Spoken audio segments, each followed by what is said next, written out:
सबसे पहले यही कहना चाहेंगे कि आज जितना भी आपका धनबाद हो, झरिया हो, जितना भी कोल माइंस चल रहा है, मैक्सिमम ज़मीन बिना सीएनटी परमिशन लिए, बिना ज़मीन अधिग्रहण किए, केवल एगो होता है ना, मतलब जोर जबरदस्ती से, गुंडागर्दी से माइंस चल रहा है। कहीं ना कहीं जिला प्रशासन को, सरकार को, मंत्रालय को अपने हाथ में लेकर के बस इनका माइंस चल रहा है। तो हम लोग जितने भी ग्रामीण हैं, जो भी रैयत है, हम लोग का केवल एक ही चीज़ है, कहना है कि आपका कौन सा कानून में लिखा है कि आप बिना जमीन अधिग्रहण किए आप माइंस चलाइएगा।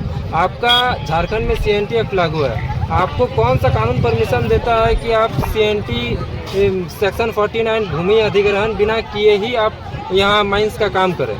तो सबसे पहले हम यही कहना चाहेंगे, सरकार हो चाहे सिस्टम हो, कि आप डीसी का नोटिस है, सीओ का नोटिस है, सबको आप दरकिनार करते हुए जो माइंस चला रहा है, कहीं ना कहीं पूरी तरह गैर कानूनी है, पूरी तरह से गलत है। क्योंकि पॉल्यूशन बोर्ड का भी नोटिस है कि आप नदी के सामने डंप नहीं कर सकते हैं, नदी को आप डैमेज नहीं कर सकते। इसमें हजारों लाखों आजीविका चल रही है, लेकिन ये लोग कहीं ना कहीं नदी के सामने ही डंप कर रहा है। आप देख सकते हैं वो जो ओबी है, वो पेड़ पौधा, उसके जस्ट बगल में दामोदर नदी है, एकदम सटा हुआ है नदी का बाउंड्री, और नदी के सामने लोग डंप कर रहा है। और कहीं ना कहीं आप देखिएगा जो हरा भरा जंगल है, हम लोग का जितना भी मतलब हजारों पेड़ पौधा के ऊपर कोई इसका इन्वायरमेंट क्लियरेशन नहीं है, क्योंकि पॉल्यूशन बोर्ड इसको ऑलरेडी नोटिस कर चुका है कि आपको नदी का सामने हजारों की संख्या में पेड़ लगा करके रखना है। लेकिन ये लोग फिर भी जबरदस्ती एकदम मनमानी करके यहाँ ये लोग ओबी डंप कर रहा है। तो हम लोग बार बार इन लोग को बोले हुए हैं, बार बार जीएम के साथ वार्ता होता है, एसडीओ के साथ वार्ता होता है, सीओ के साथ वार्ता होता है कि आपको मुआवजा दे दिया जाएगा, नियोजन दे दिया जाएगा, लेकिन ये लोग का मतलब ठोस कार्रवाई ये लोग नहीं करते हैं। तो कहीं ना कहीं हम लोग अब टारगेट लिए हैं कि अभी आप देखे होंगे कि एसडीओ के द्वारा 144 लगा दिया गया। क्या आप लोकतंत्र में लोगों का आंदोलन करना गलत है? क्या आदमी अपना हक अधिकार के लिए अब आंदोलन भी नहीं कर सकता है? ये तो आप पूरी तरह से अंग्रेजों वाला शासन लागू कर दे रहे हैं कि हमको ये जगह चाहिए तो हम फोर्स बुला करके, अपना पुलिस बल लगा करके, लाठीचार्ज करके, कुछ भी करके, जोर जबरदस्ती, माने किसी भी तरीका से हम वहाँ माइंस चलाएंगे। आप वहाँ का रैयत को एक कीड़ा समान समझ रहे हैं एकदम। वहाँ रैयत अगर बोलना चाह रहा है तो केस कर दे रहे हैं, जेल भेज दे रहे हैं। तो आदमी अगर करेगा तो क्या करेगा? आंदोलन ही उसके सामने एक रास्ता बचता है जिसके द्वारा वो अपना हक अधिकार के लिए, अपना जितना भी माटी का है उसके लिए आप लड़के अपना अधिकार ले। आज जयराम मातो की भी एक सभा यहाँ होने वाली थी, क्या जयराम मातो आ रहे हैं? देखिए, जयराम दा का कल बात हुआ था जयराम दा से, तो उनसे बात हुई थी तो वो बोले थे कि हम आएंगे, ज़रूर आएंगे। और हमारे साथी जो विशाल है उनसे भी बात हुई थी, वो भी बोले, उनसे भी बात तो भी बोले थे कि हम आएंगे। और आज उनका सुनने में आया है कि उनके एक साथी हैं, वो फ़ोन करके बताएं कि उनका कोर्ट में भी डेट है। तो जैसे ही कोर्ट का उनका काम पूरा होता है उसके बाद हमें सूचना प्राप्त होगी कि वो कब तक आएंगे या आएंगे। 144 लगा हुआ है, उसके बावजूद भी आप लोग यहाँ आंदोलन कर रहे हैं, क्या आप लोग संविधान से खिलवाड़ नहीं कर रहे? देखिए, हमारे लिए देखिए, एक होता है ना, आदमी हर एक चीज़ से समझौता कर सकता है, लेकिन एक होता है ना, झारखंड का नारी और झारखंड का माटी माँ के समान है। तो आदमी अपना माटी के साथ कभी समझौता नहीं कर सकता। आदमी हर एक चीज़ से हम लोग समझौता कर लेंगे, माटी के साथ कभी नहीं समझौता करेंगे। इसमें बस एक ही चीज़ आएगा, या तो हम रहेंगे या प्रोजेक्ट रहेगा।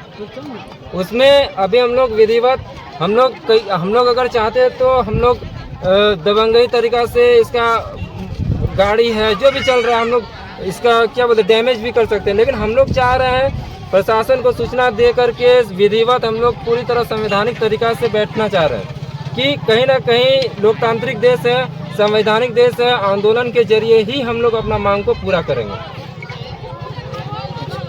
और ये जो ग्रामीण जुटे हुए, ये कहाँ के? आप ही के गाँव से? जहाँ स्टार, भौरा, फरसियाबाद, इधर 12 नंबर, गोरखुटी, सब रैयत। आंदोलन क्या अनिश्चितकाल है यहाँ?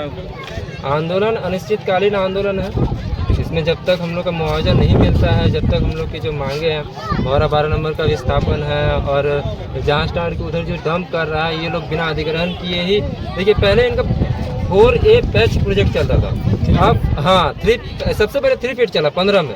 ये लोग किसी को मुआवजा नहीं दिया, बिना अधिग्रहण किए गुंडागर्दी से चलाया। माइंस का कॉन्ट्रैक्टर बीसीसीएल ऐसा आदमी को दे रही है जो बाहुबली है, जो बाउंसर लेके खड़ा कर देता है, एकदम गन लेके चलता, बोलता है भागो नहीं तो गोली मार देंगे।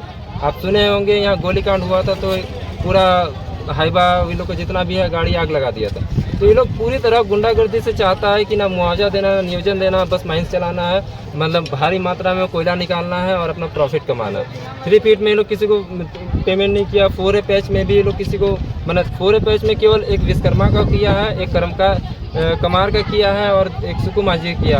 बाकी अदर जो भी रैयत है, उपायुक्त उमाशंकर सिंह द्वारा एक नोटिस किया हुआ है CMD के नाम से, उसमें बोला गया है कि 22 एकड़ ज़मीन का मुआवजा दीजिए।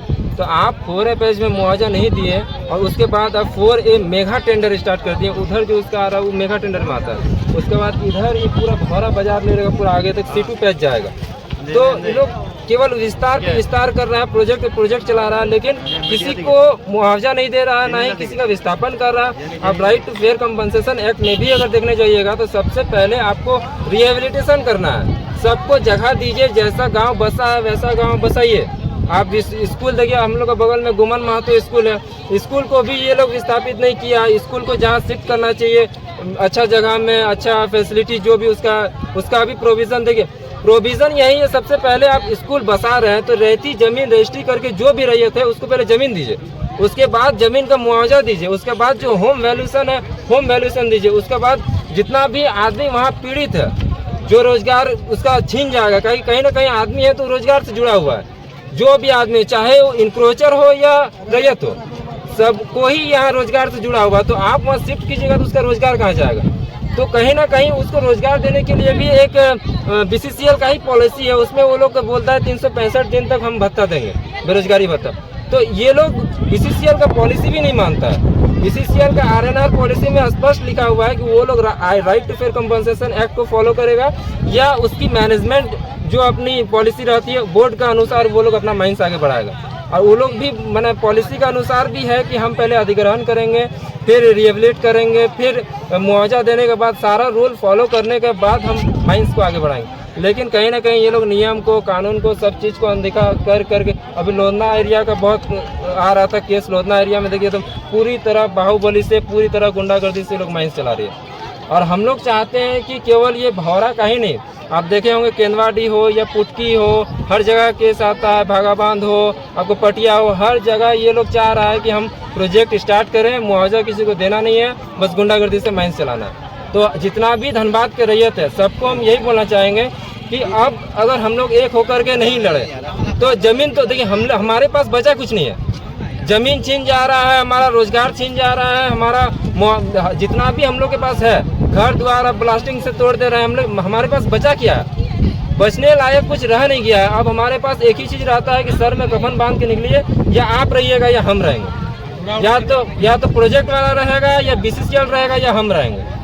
लेकिन हम लोग जहाँ तक कोशिश करते हैं कि हम लोग कहीं ना कहीं पहले का पूर्वज लोग रहता था 80 के दशक में, हम लोग का बहुत कम ऐसा आदमी रहता था जो ग्रेजुएशन किया रहता था। BCCL जब आई, नेशनलाइजेशन हुई 1971-72 के आसपास, तब हम लोग का आदमी तब पढ़ा लिखा नहीं रहता था। वो लोग को किसी से एग्रीमेंट कराया, किसी से कुछ लिखित करवा लिया, अंगूठा लगवा लिया, आपको नौकरी दे रहे हैं, अपना ज़मीन दे दीजिए। सबको ही यहाँ जानता है कि कोई ऐसा कानून नहीं है जिसमें लिखा है कि नौकरी देने से आपका ज़मीन हो जाएगा, कोई ऐसा कानून नहीं है। लेकिन फिर भी ये लोग को ठग के कैसे भी करके लिया और BCCL कंपनी यहाँ स्थापित हुई। तो जैसे जैसे आप बढ़ते गए, तो उस टाइम तो पढ़ा लिखा नहीं था, उस टाइम आदमी मारपीट भी किया, झगड़ा भी किया, झारखंड राज्य के लिए आंदोलन भी किया। लेकिन आज जब हम लोग का समाज कहीं ना कहीं पढ़ रहा है, आजकल का लड़का पढ़ लिख करके आगे बढ़ा, फिर भी आप अगर हमको दबाइएगा, टॉर्चर कीजिएगा कि आप हट जाइए, 144 लगा देंगे, फलना ही कर देंगे, वो कर देंगे, लाठी चार्ज कर देंगे, तो कहीं ना कहीं लास्ट में हमारे पास एक ही ऑप्शन बचेगा, मारो या मरो।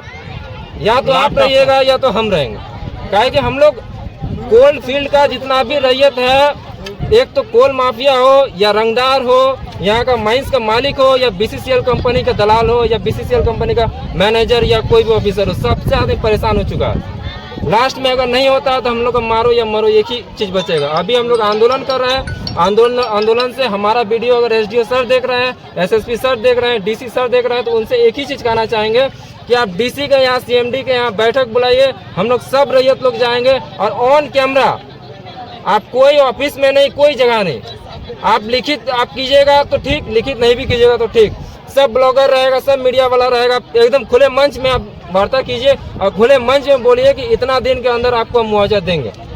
इतना दिन के अंदर आपको विस्थापन करेंगे। आज देखिए आपको दिखा देंगे, एक बार आप कवर वहाँ कर लीजिएगा, वीडियोग्राफी कर लीजिएगा। 12 नंबर जो स्कूल है, नीचे इसका अंडरग्राउंड माइंस चला है, गोप हो गया, एक लेयर ऊपर में है तो एक लेयर नीचे हो गया पूरा।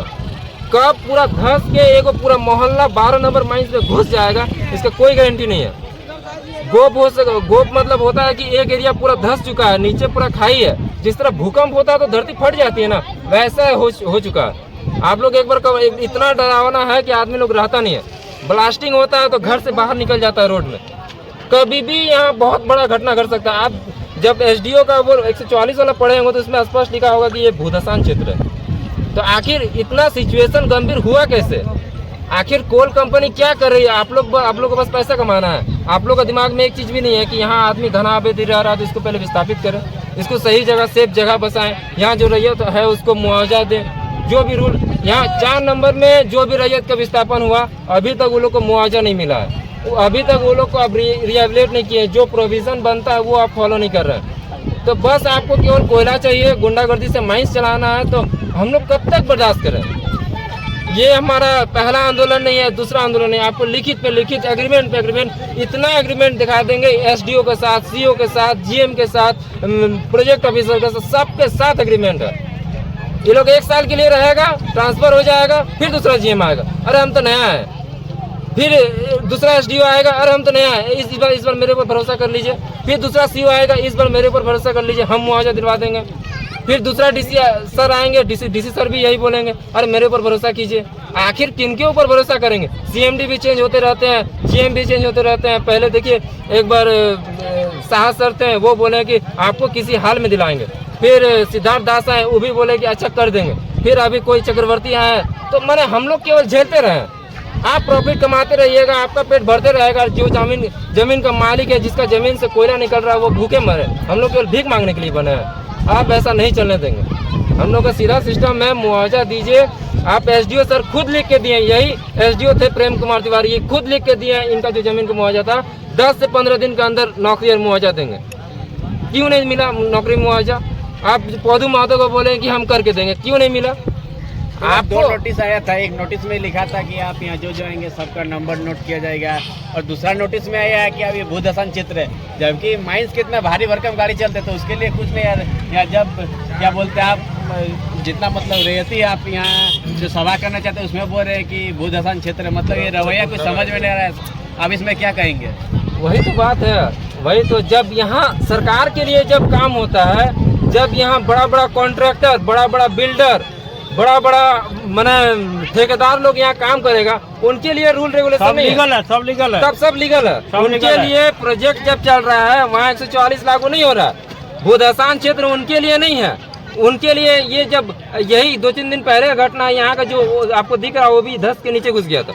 उनके लिए कोई रूल रेगुलेशन नहीं है। उनके लिए नदी भी ठीक है, नदी के सामने डंप करे, नदी को डंप करके बंद कर दे तो भी उनके लिए ठीक है। हम लोग के लिए जब अगर हम लोग आंदोलन भी कर रहे हैं, आखिर हम लोग मुआवजा मांग रहे हैं तो क्या गलत कर रहे हैं? मुआवजा मांगना संवैधानिक अधिकार है आदमी का। अगर हम लोग अपना सही चीज के लिए आंदोलन कर रहे हैं वो हम लोग के लिए गलत है। उसमें आप 144 लगा दीजिए, मैंने पूरी तरह से आप गुंडा राज बना के रखे हैं। हम लोग जो चाहेंगे वही करेंगे, रैयत जो करेगा वो गलत है। हम लोग को मैंने किसी तरह का अधिकार मांग रहे हैं, आंदोलन कर रहे हैं, तो वो हम लोग गलत कर रहे हैं। इनको केस करके जेल भेज देना है, इनको मैंने एक से एक उग्रवादी वाला सेक्शन लगा देना है, गुंडागर्दी वाला सेक्शन लगा देना है। इनको मैंने एक होता है ना, अगर आदमी सही चीज के लिए लड़ रहा है तो उसको नहीं करने देना। तो जितना भी यहाँ धनबाद के रैयत है और जो भी माइन से जुड़े हैं, उनको एक एक चीज हम बताना चाह रहे हैं कि जमीन का मामला में आपका डिस्प्यूट है, आप सीओ को पकड़िए, आपको करना होगा तो करना होगा। बीसीसीएल डायरेक्ट बोलती है कि उससे पेपर बनवा के लाओ। अरे पूरा सिस्टम एसडीओ के हाथ में रहता है। आपका भू अर्जन को पैसा दे दिए आप, हम लोग भू अर्जन से लड़के लेंगे। आप बीसीसीएल पॉकेट में पैसा रखे गए हैं। आपका एक कोल बेयरिंग एक्ट है, आपका एलए एक्ट है। आप किसी भी प्रोसेस में जाइए, आपको अधिग्रहण करना रहेगा। आप डायरेक्ट हो इनडायरेक्ट हो किसी तरह से परचेस कर सकते हैं। आपको परचेस करना नहीं है। आपको वो जानती है कि अगर एक रैयत को 10 करोड़ देंगे तो भौरा में ही हमको 1 अरब देना पड़ेगा। उसके बाद यहाँ पुट्टी कोलियोरी है, उसके बाद सुदामडी है, लोधना है, कहाँ पेमेंट करेंगे? और हर एक एरिया में एक तो फ्रेश लैंड का भी मुआवजा नहीं दे रही है। इसका पुराना लैंड जो भी नौकरी दी है उसमें मुआवजा दी नहीं अभी तक। और उसमें एक एक रैयत का, एक एक घर का 10-10 करोड़ रुपया मुआवजा जाएगा अभी जो भौरा एरिया का नगर निगम का रेट है उस हिसाब से। लेकिन ये लोग तो चाह नहीं रही है कि पेमेंट करना है, काहे कि इनको केवल माइंस चलाने से मतलब है। धन्यवाद। कौन